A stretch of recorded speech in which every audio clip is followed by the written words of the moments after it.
È sogno, o forse paradossale realtà, che disarmati crollino giù muri millenari e di contro svettino ferrose architetture seriali, e tu avanzi per viali polverosi, briciolosi di calce, vestita di foglie purpuree, secchi stracci d'autunno.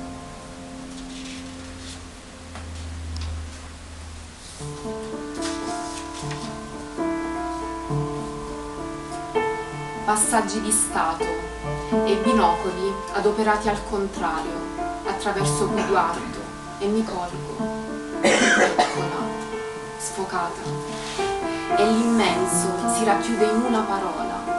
Ci sta tutto per intero l'immenso e ci stai tu, il tuo infinito sentire, il tuo infinito volere, il tuo infinito dare. Ed io imparo a prendermela tutta questa vita nel tuo sorriso, contatto nuove percezioni ed imparo che il ghiaccio incastrato nella fessura della roccia ritrova il suo fluire se si abbandona a raggi di sole, gocciolandosi fiume. Ed imparo corse a perdifiato, senza peso, corro con te e il vento alle spalle ci spinge più in là. La tua musica in quel vento ci trasla oltre l'orizzonte, oltre ciò che la vista coglie, oltre ciò che l'umanità avida e venale comprende.